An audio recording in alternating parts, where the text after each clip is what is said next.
Ce jour-là, l'hélicoptère s'attaquait à la falaise. Pour désherber, l'île de Lord Howe n'hésite pas à employer les grands moyens.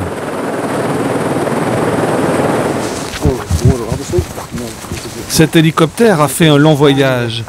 Il est venu du continent de Sydney. L'événement est d'importance pour les rangers de l'île. Une dizaine d'employés chargés de veiller en permanence sur l'environnement. Là, tout le monde installe un énorme réservoir à herbicides pour un nouveau tour dans les airs. L'autre solution, c'est d'envoyer des gens suspendus à des cordes au milieu des falaises avec des vaporisateurs. Nous, on peut pulvériser d'en haut et avancer très vite. Donc c'est moins cher et c'est beaucoup moins dangereux.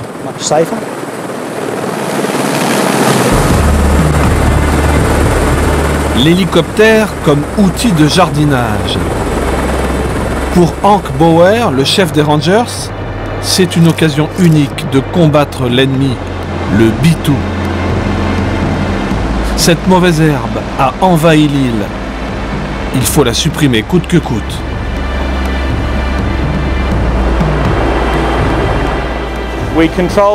On contrôle le bitou par aspersion avec l'hélicoptère tous les 2 à 4 ans. On a éliminé 500 buissons en 4 années. On espère qu'on va quasiment les éradiquer. Ironie du sort, la mauvaise herbe a été introduite à l'origine pour empêcher l'érosion côtière.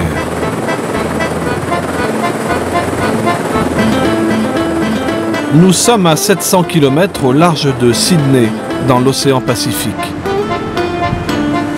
Cette île au profil volcanique s'allonge sur 11 km.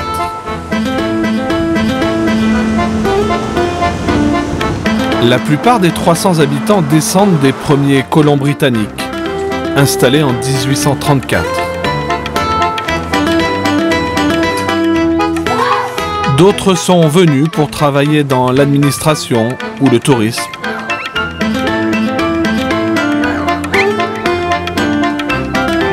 Mais ne cherchez pas de village à Lord Howe, ni de place principale. Vous trouverez en revanche quelques maisons cachées, derrière la végétation.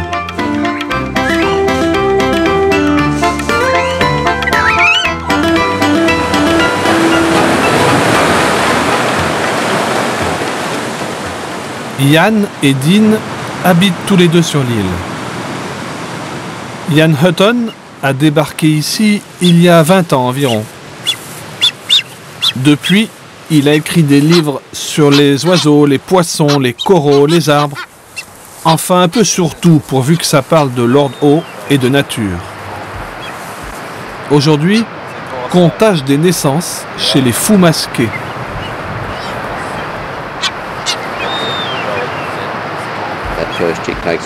Le premier poussin a pris toute la nourriture. Et il n'y a que lui qui a survécu. La plupart de ces oiseaux ont 2 œufs, mais un seul survit.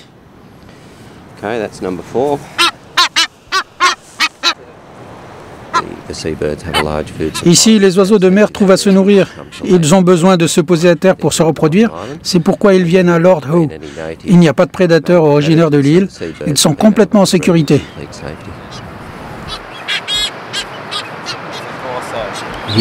Ici, on a démontré que c'est possible. Vous pouvez avoir un environnement naturel sain et une communauté humaine florissante. Mais pour arriver à cet équilibre, il faut beaucoup de discussions et d'organisation. Et vous devez avoir des règles et des lois pour protéger et s'assurer que l'équilibre est maintenu. Donc ce n'est pas facile du tout, mais c'est possible.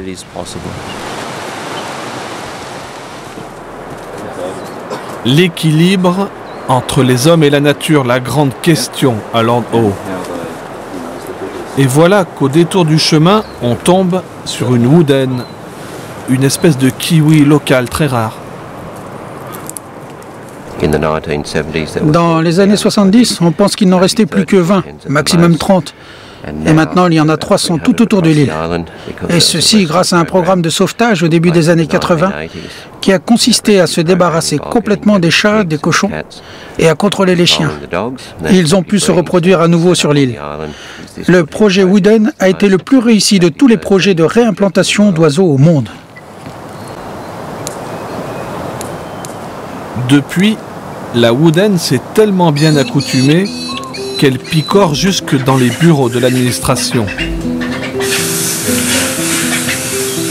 Mais le règlement est resté. Les chats, les cochons ainsi que les chèvres sont absolument interdits pour ne pas déranger les oiseaux. D'autres lois viennent encadrer la vie sur l'île. La vitesse est limitée à 25 km/h. Il n'y a pas de téléphone portable ni de visite des gros bateaux de croisière. Toutes ces règles sont votées par le conseil de l'île. Ce sont les habitants eux-mêmes qui choisissent cette vie. Bon, ils acceptent tout de même un peu de touristes. On avait entendu dire que le nombre de visiteurs était limité. C'est un endroit pas pollué du tout, un genre de paradis où on peut séjourner. Alors on l'a choisi.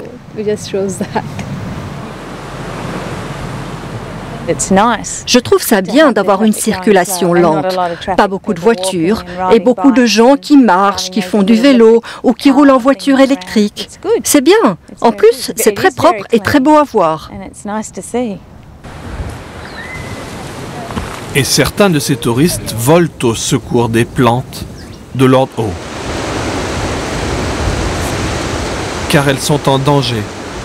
Une petite armée de débroussailleurs bénévoles est venue de toute l'Australie sous les ordres de Monsieur Nature, Ian Hutton. On utilise de l'herbicide. On n'utilise pas de vaporisateur parce qu'évidemment ça attaquerait aussi les plantes locales. Donc juste un peu d'herbicide, une goutte sur la tige qu'on a coupée et c'est tout. Ici l'ennemi s'appelle l'asparagus, une plante amenée un jour d'infortune par un jardinier amateur. Il faut l'empoisonner racine par racine. Et dire qu'ils font cela pendant leurs vacances.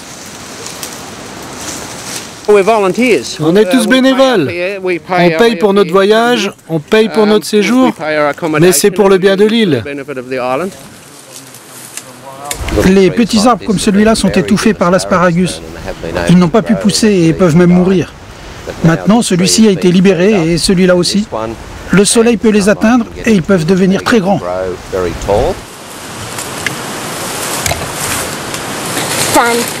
Les esprits chagrins vont dire « encore un coup de l'homme, ce malfaisant ».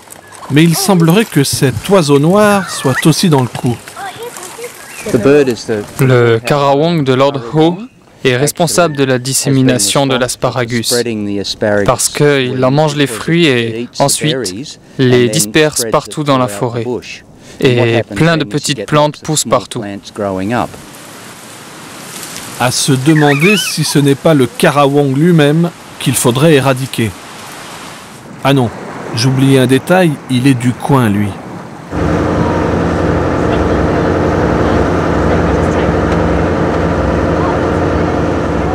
Un parc marin a été créé il y a 5 ans autour de l'île.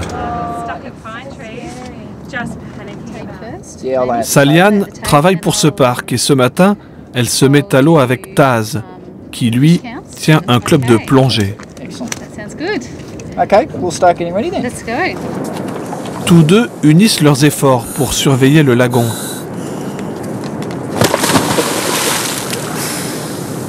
Aujourd'hui, ils plongent pour mesurer les changements dans la faune et la flore. Apparemment, tout va pour le mieux. Il y aurait même des petits nouveaux. Il y a un étonnant mélange d'écosystèmes ici, qui rend le parc marin de Lord Howe unique.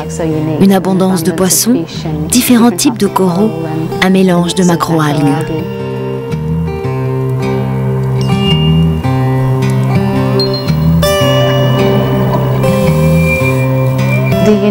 La singularité vient du mélange d'eau tropicale et tempérée. Le courant est australien amène des eaux chaudes et des poissons tropicaux, et un courant froid apporte des espèces habituées à vivre en eau plus froide.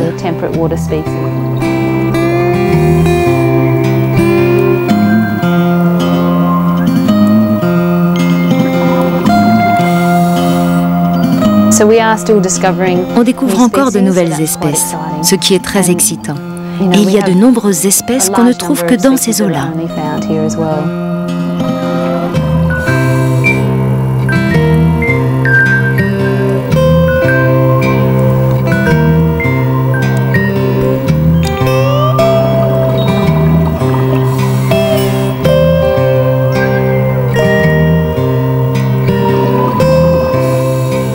Le parc marin a imposé des sanctuaires, des bouts d'océan où il est interdit de pêcher ou de cueillir quoi que ce soit.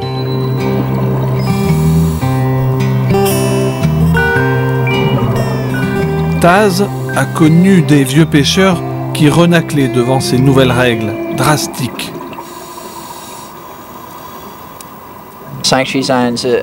Les zones sanctuaires sont maintenant acceptées par les locaux. Ils se rendent compte que l'écosystème marin est important pour leur gagne-pain. S'il y a des restrictions, c'est aussi dans leur intérêt. Ils réalisent qu'à long terme, c'est bénéfique. Donc au début, ça a été dur, et maintenant, tout le monde l'accepte.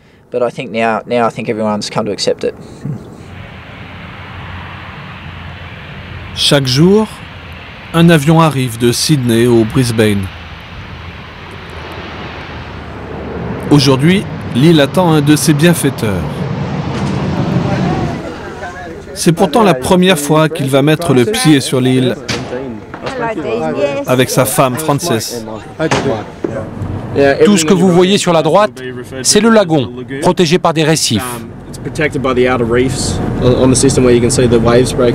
Mike Rooney voulait voir cet archipel tant vanté, pour lequel il a fait un geste rare. C'est vraiment très beau. Et je dois vous dire que je suis très heureux d'avoir cédé nos droits au parc national. Ils peuvent préserver l'endroit. Mais je dois dire aussi que je ne suis pas un écologiste. Je veux juste préserver les choses.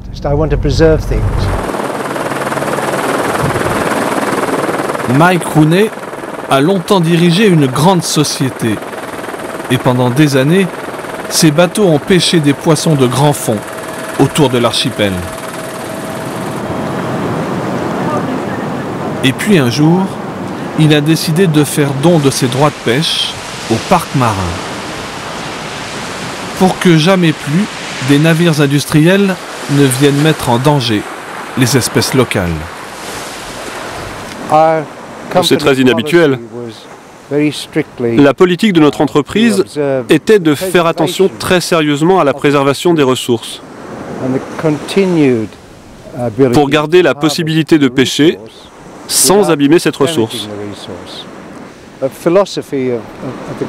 Et nous avons une philosophie qui dit « Vous ne pouvez pas prendre tout le temps, il faut aussi savoir donner de temps en temps ».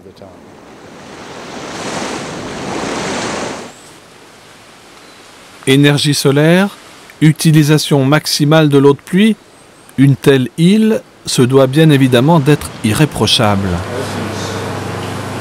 Et parmi les 3 magasins du centre-ville, il en est un sans marque commerciale apparente.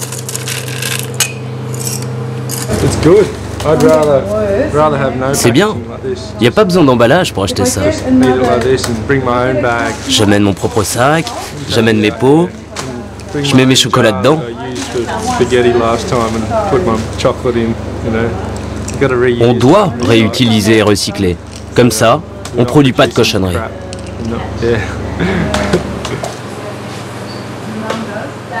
Résultat, 0 déchet ou presque. Et les quelques déchets qui restent sont recyclés à 90%. Et oui, c'est possible. Il suffit d'une station de traitement adaptée et de la bonne volonté des habitants.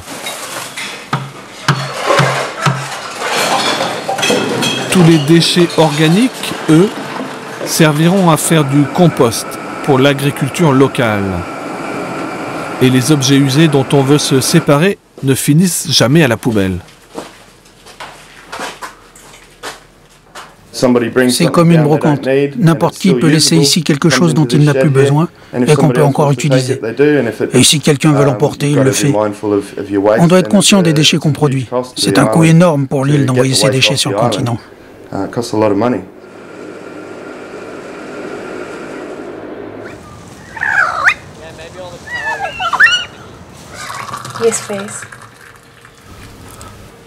Taz, le plongeur, est originaire de Lord Howe. Sa copine Lorraine vient de Melbourne.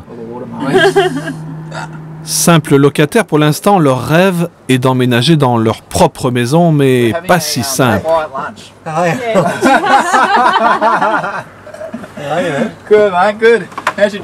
Car sur l'île, les règlements décident aussi du nombre de maisons à bâtir. Pour le moment, on attend le tirage au sort. En fait, votre nom est placé dans une urne et reste à espérer qu'il va sortir. Et du coup, on peut construire. Combien de maisons on va avoir le droit de construire dans les 10 prochaines années? C'est seulement 11 maisons dans les 20 prochaines années. En fait, ils mettent votre nom dans un chapeau et avec un peu de chance, votre nom va être tiré et on aura l'autorisation de construire. C'est difficile d'attendre, mais il faut voir le bon côté. Comme ça, au moins, Lord Howe restera pure, pas construite, pas vendue au commerce.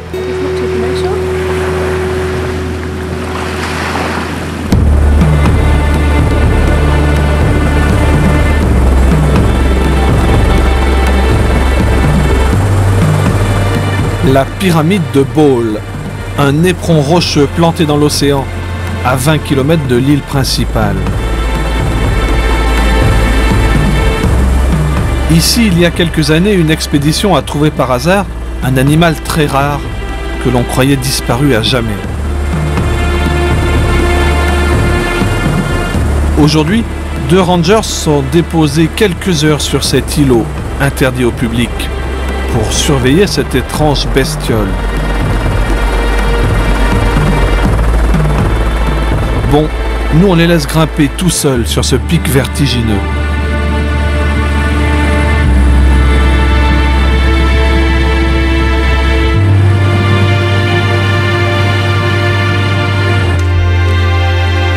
Hank Bauer va nous présenter cet animal tranquillement à terre, car il en garde quelques-uns, précieusement enfermés dans une cabane. Tiens, les voilà. Ce sont des phasmes, ou du moins une espèce de phasme gigantesque. Des insectes pouvant atteindre 20 cm de long. C'est le phasme de Lord Howe, connu aussi sous le nom de homard terrestre. Il y en avait combien? Il y en avait des milliers dans le temps sur l'île de Lord Howe. Les rats sont arrivés et les ont tous mangés. On pensait qu'ils avaient disparu à jamais. Les miraculés. Ils se sont reproduits en captivité au zoo de Melbourne et il en existe aujourd'hui plus de 400, dont une quinzaine ici à l'abri de leur ennemi mortel. Et maintenant, l'idée serait tout bonnement de réintroduire le phasme sur Lord Howe. Mais il y a les rats. Des milliers de rats qui gambadent partout la nuit et qu'on ne voit jamais. Johnny le ranger est chargé de vérifier les quelques pièges empoisonnés déjà installés.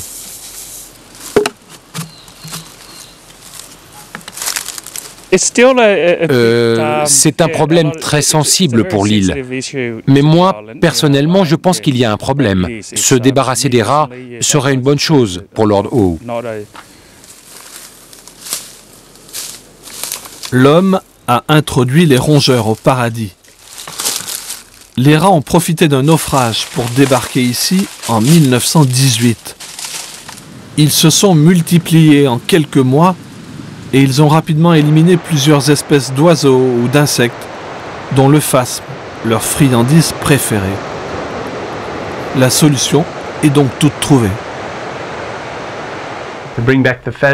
Pour faire revenir le phasme, il faut tuer les rats et les souris. Le programme d'éradication des rats est un peu controversé. C'est un concept qui vient de l'étranger. On jette du poison par hélicoptère tout autour de l'île. En revanche, près des habitations, on va le mettre à la main.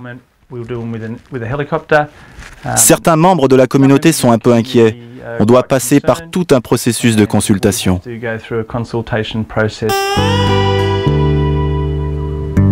Il faut dire que ce projet semble irréel. Essayez d'imaginer, toute l'île doit être empoisonnée pendant plus de 3 mois. Pour cela, il faudra notamment enfermer tout le bétail et les chiens. Et surtout attraper le plus possible d'oiseaux sauvages pour les mettre à l'abri. Les oiseaux sauvages, dans des cages pendant 100 jours, tout cela pour réimplanter un insecte effrayant. Pour certains habitants, c'en est trop. Pixie, par exemple, qui dirige un hôtel avec son mari. Comme la majeure partie de la population, elle vit du tourisme. Ça serait super d'en être débarrassé, mais je ne suis pas sûre qu'ils vont le faire de la bonne façon. Je n'arrive pas à croire qu'ils vont attraper les oiseaux, les wooden, les karawang, les passereaux, enfermer les vaches. Et que va-t-il se passer pour l'industrie du tourisme pendant qu'ils feront ça? Est-ce que les gens vont vouloir venir sur une île massivement recouverte de ce sale poison? Est-ce que le vol régulier va être maintenu? Je n'en sais rien. Qu'est-ce qui va se passer? Comment je vais gagner ma vie? Je sais pas. Attendons pour voir. Ce n'est pas la première fois que l'on tente d'éradiquer les rats à Lord Howe.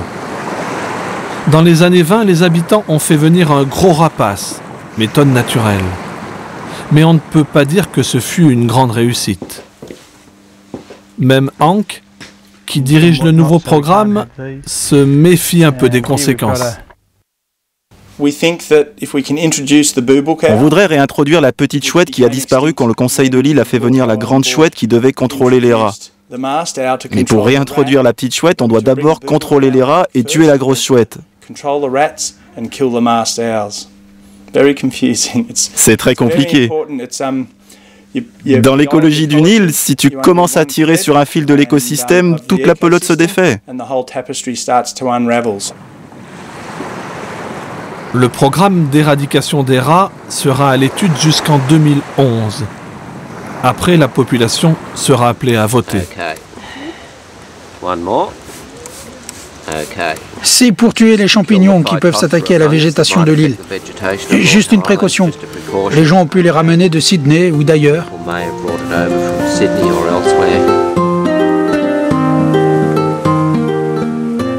Fin de séjour. Les débroussailleurs ont droit à une récompense. Découvrir les beautés de l'île avec Ian Hutton.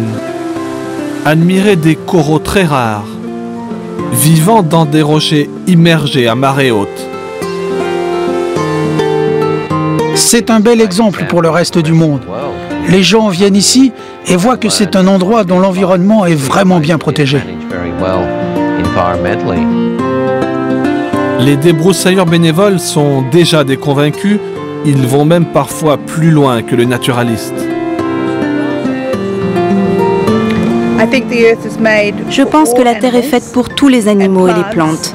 Nous sommes juste une toute petite partie de cela. On doit s'en souvenir et arrêter de traiter la Terre comme notre terrain de jeu ou notre cendrier.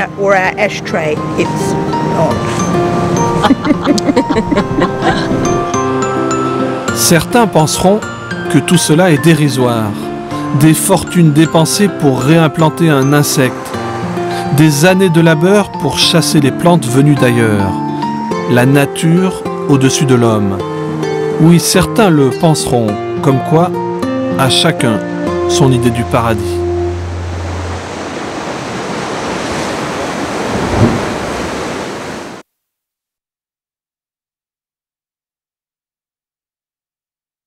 Oh, ils sont déjà bien convaincus. Certains vont même parfois plus loin que le naturaliste. Je pense que la Terre est faite pour tous les animaux et les plantes. Nous sommes juste une toute petite partie de cela. On doit s'en souvenir et arrêter de traiter la Terre comme notre terrain de jeu ou notre cendrier.